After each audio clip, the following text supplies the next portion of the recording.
don't listen to those audios. Please, I don't care how brave or daring you are. Do not listen to those audios. Before you all start freaking out and questioning me, I would like to tell you myself what I am talking about. I use Reddit and Tumblr a lot more than I should be considered healthy. But, well, when you are as lonely like me and want to distract yourself from dark thoughts, you tend to do anything to distract yourself. It almost turned out to be the biggest mistake of my life. Now, I know most of you will think how well you even identify this post. Well, let me tell you everything from the beginning. A few years ago, there was a very famous social media influencer. I don't know his name, but his followers call Rex out of love, and that is what we are going to call him too.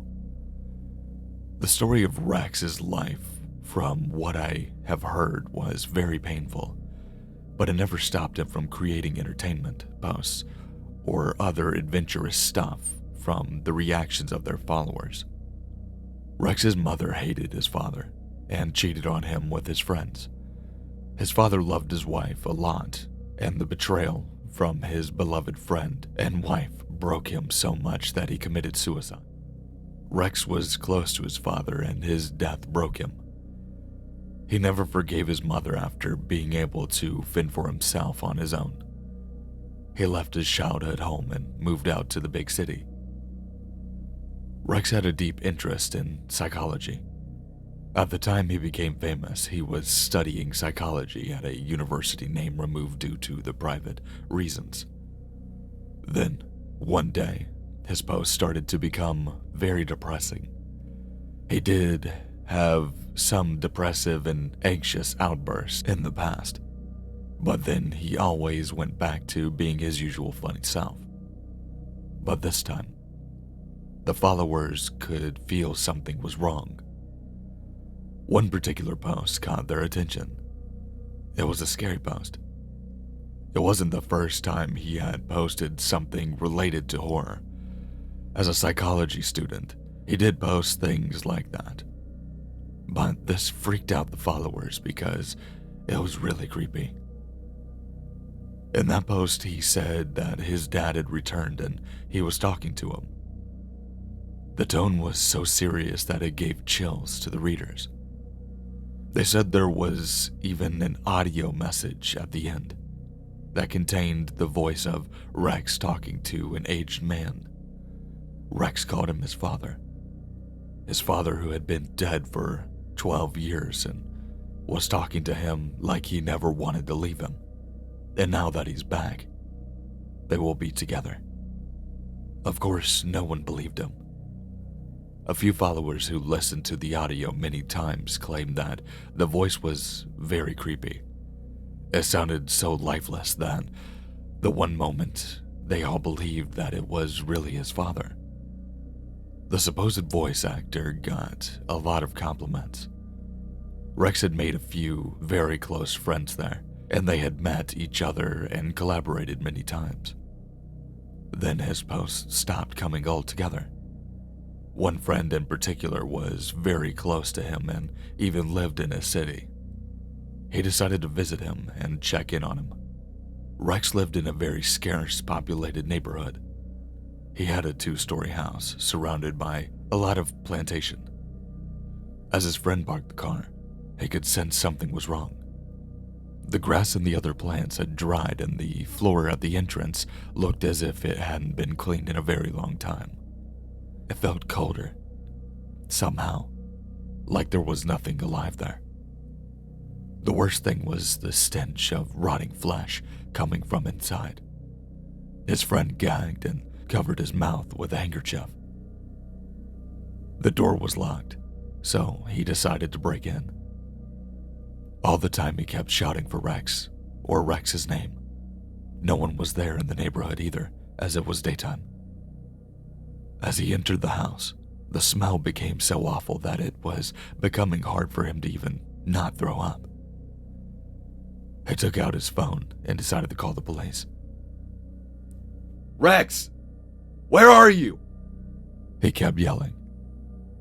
as he moved through the hallway and followed the path as the stench kept getting worse. He reached the door of his room. The smell became so intense that his friend threw up just outside of the door. He kicked the door in and screamed at the scene inside. Rex was lying dead on the floor of his room. His body had started to rot, and he could see maggots and other fleas appearing around it. He froze as he felt someone breathing on his neck. He could smell the foul stench on their breath. He swallowed and turned around, but found no one. As he turned again, he saw that the closet door was open, and he could see a trail of dried blood at the entrance. He moved to the closet and looked inside. To his horror, he saw a dead body of a woman, if he could even call it that. Her body was brutally stabbed at various places.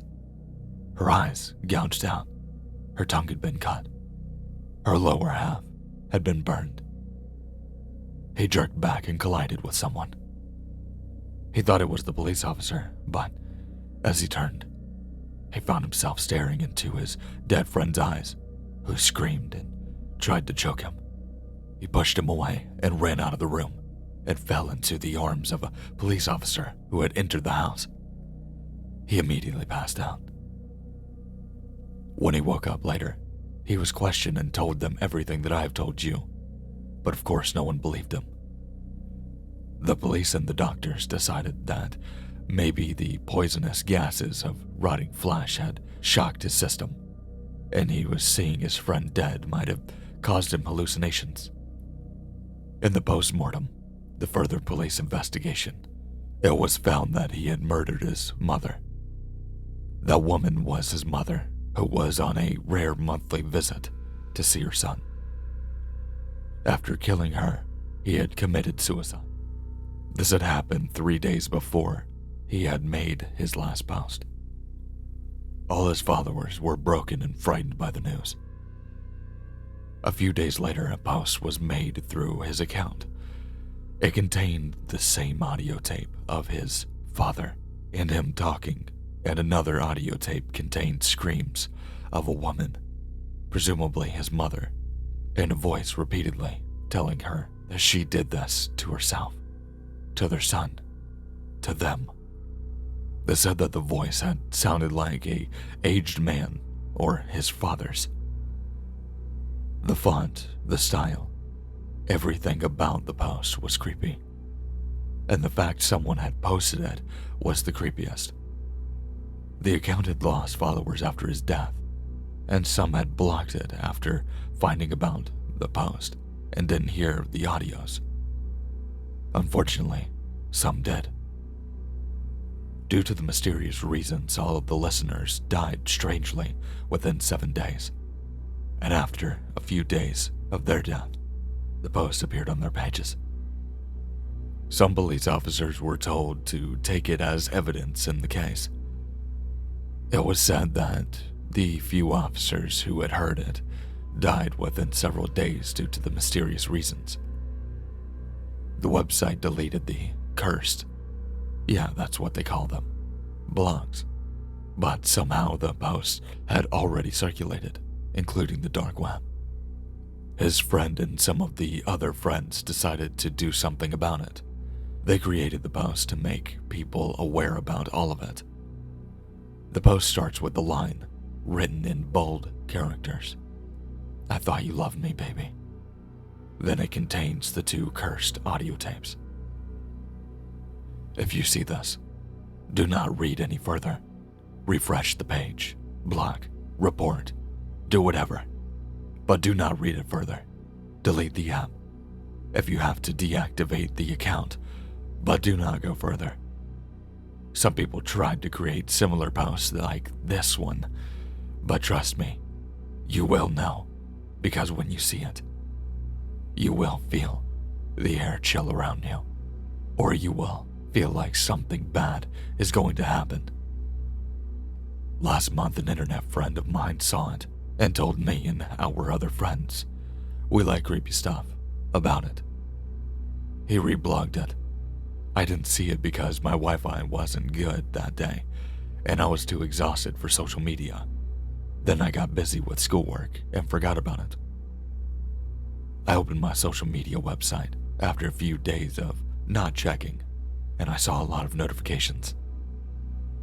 All of my friends who saw this post died under mysterious conditions. One had a sibling who was younger to us. He had even sent me an image of his dead sibling, pleading me to not read that post. And on seeing this, I threw up. As I opened my activity area and started going through my posts to find some more details, I felt it. A chilling sensation as if someone was breathing down my neck, and the urge to read the post that was present in front of me got worse. But I deleted all the notifications, and I logged out. This is the first time I am posting something after this incident. Governments have seen to it that this post get taken down. Media is not allowed to talk about to prevent the spread of this panic, and most officials and media persons don't even know about it. It has become an internet legend, but it is true, although it still appears on the blog of the person who died after seeing it. Some say it can be found on the dark web still. I am requesting you all to not listen to these audios. Again, if you care about your life or your loved ones, call it superstition or blind faith, but some things are just not in our hand, and we must adhere to the rules. Diaz. Out.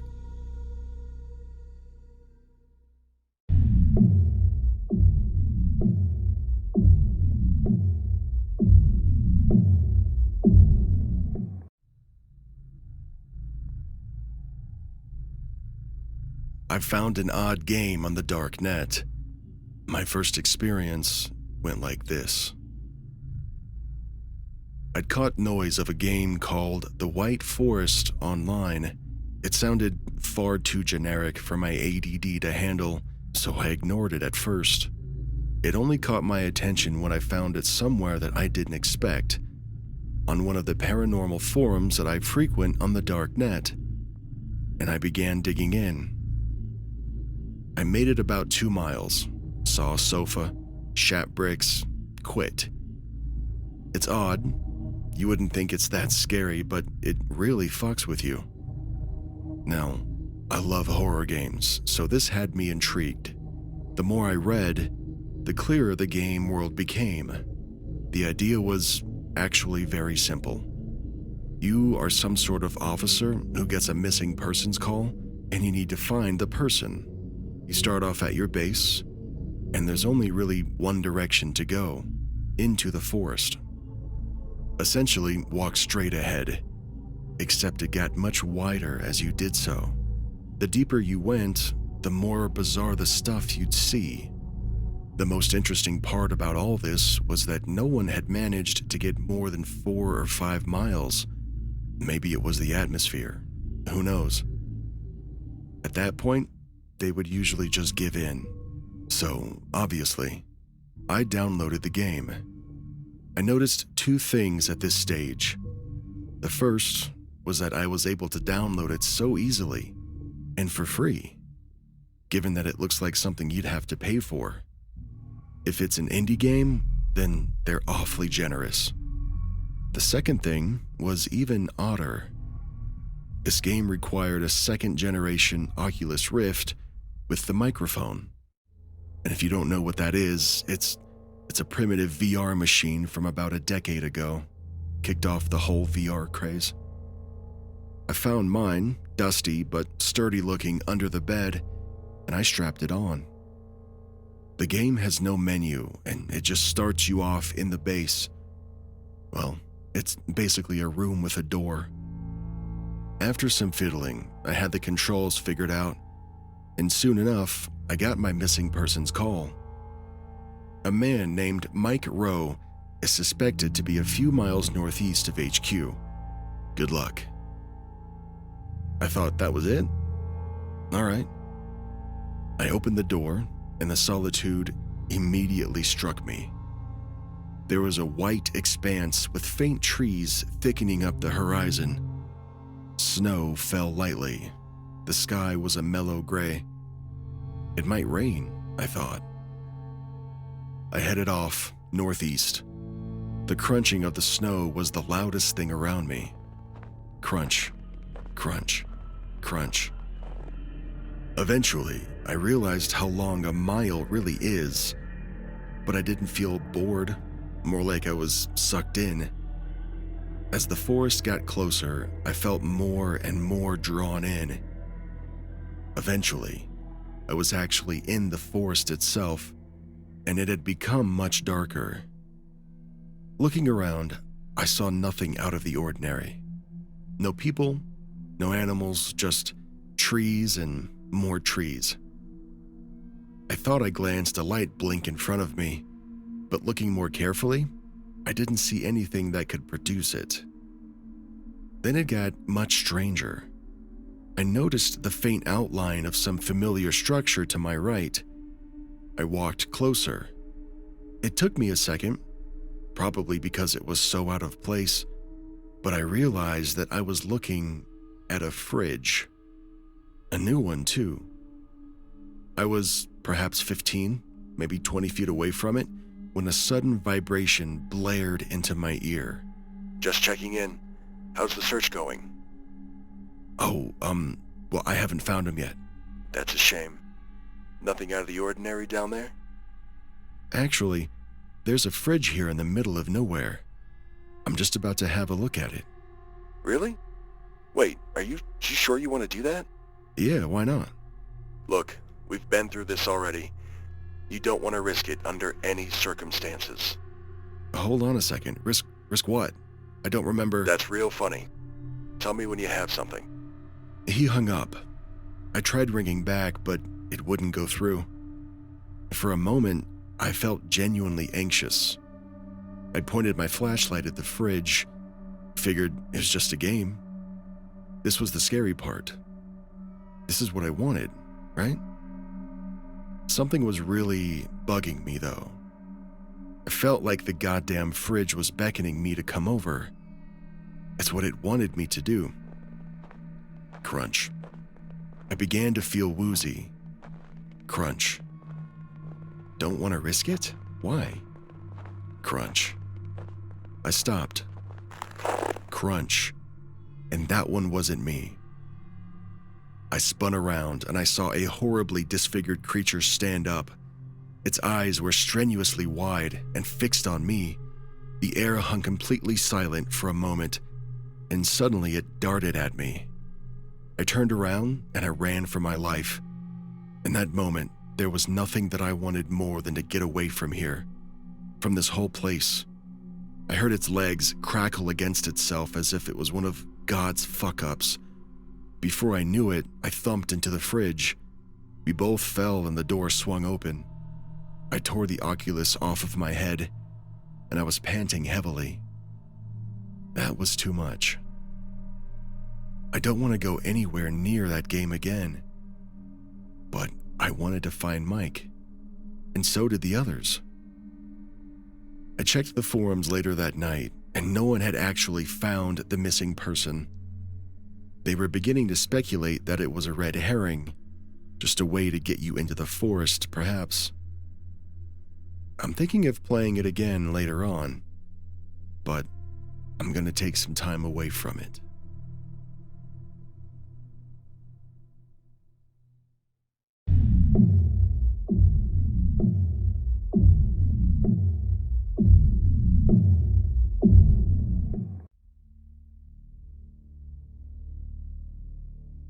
Hello everyone.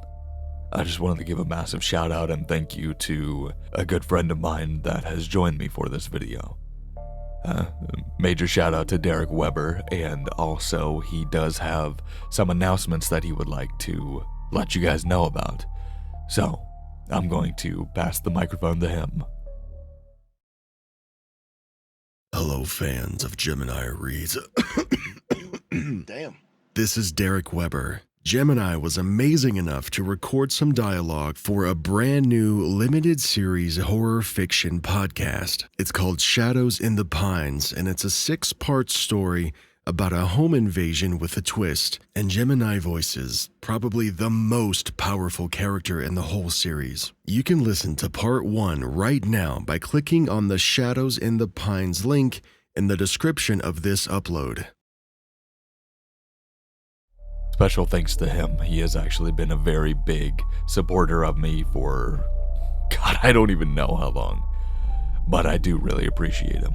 Thank you for you coming over to my channel. This is technically the first time we've ever collabed, because the other one didn't really count because it was a mega collab with like 13 people. But I also wanted to say thanks for watching. I hope you guys really did enjoy this. It is definitely a very darker tone, and hopefully you guys don't hate me for that. I also wanted to apologize on not being at my last premiere. I ended up in the urgent care, and I'm good now, dealing with it, taking care of it. Not really going to talk about it because it kind of sucks, but we're good to go. I'm actually recording this with pretty much one eye shut. Scratch cornea. That's all I'm going to say. But thanks for watching. If you're new to this and you enjoyed what you watched and you're somehow still here after this long-ass outro, thanks for watching. I really hope you enjoyed it. Make sure to like, comment, and subscribe if you're not. Make sure to turn on those post notifications. But with that being said, stay safe, stay scary, and I'll see you in the next one. Thanks, Dare Bear. I love you.